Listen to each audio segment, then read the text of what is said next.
بسم اللہ الرحمن الرحیم۔ شروع اللہ کے نام سے جو بڑا مہربان اور نہایت رحم کرنے والا ہے۔ جب حضرت محمد صلی اللہ علیہ وآلہ وسلم کی عمر شریف 12 برس 2 مہینہ کی ہوئی تو حضرت ابو طالب نے تجارت کے لیے ملک شام کے سفر کا ارادہ کیا۔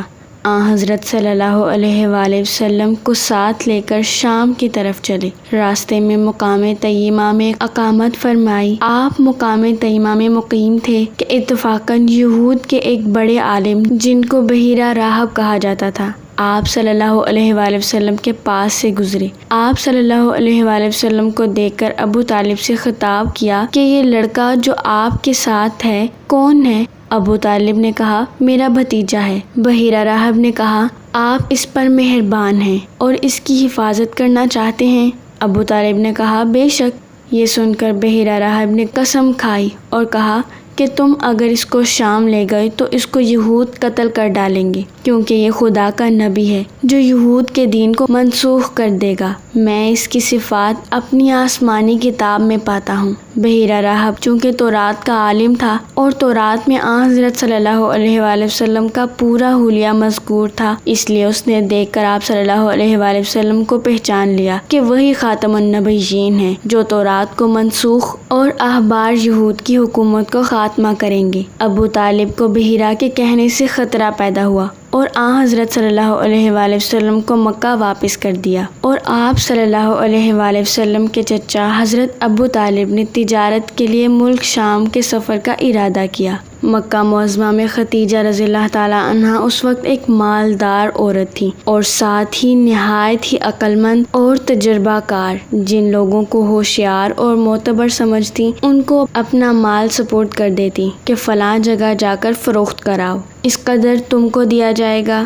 رسول اللہ صلی اللہ علیہ وآلہ وسلم کی نبوت کا اگرچہ اس وقت تک ظہور نہ تھا، لیکن آپ صلی اللہ علیہ وآلہ وسلم کی دیانت اور امانت کا تمام مکہ والوں میں بڑا شہرہ تھا، اور ہر ایک کو آپ صلی اللہ علیہ وآلہ وسلم کے برگزیدہ اور پاک اخلاق کا اعتبار تھا۔ آپ صلی اللہ علیہ وآلہ وسلم امین کے لقب سے مشہور تھے۔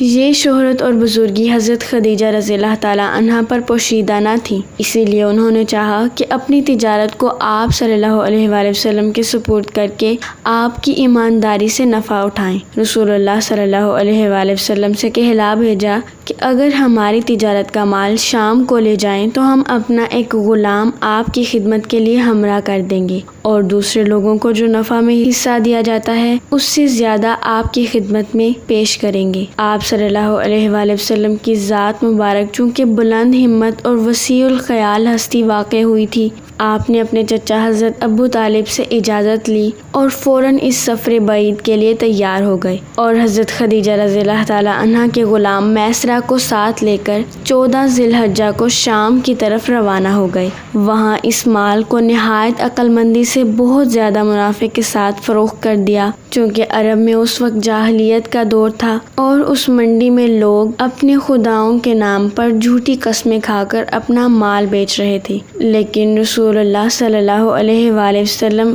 بالکل خاموش کھڑے تھے۔ غلام میسرہ کا بیان ہے کہ حضور صلی اللہ علیہ وآلہ وسلم نے اللہ کے نام کا ایک نعرہ لگایا جس سے ان کا مال ہاتھوں ہاتھ بک گیا اور پہلے سے کئی زیادہ نفع بھی حاصل ہوا۔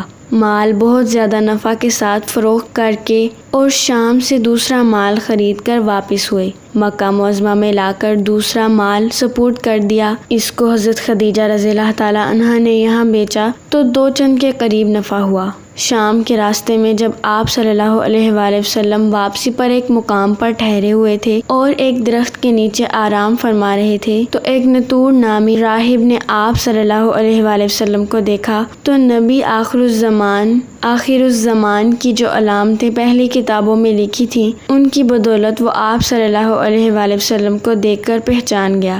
راہب میسرہ کو جانتا تھا، اس سے پوچھا کہ تیرے ساتھ یہ آدمی کون ہے؟ اس نے کہا کہ مکہ معظمہ کے رہنے والے ہیں، قریش کے ایک شریف جوان ہیں۔ اس راہب نے کہا کہ سن میسرہ، جس درخت کے نیچے یہ آرام فرما رہے ہیں یہاں کوئی نبی کے علاوہ آرام نہیں فرما سکتا، یقیناً یہ اللہ کے آخری نبی ہیں۔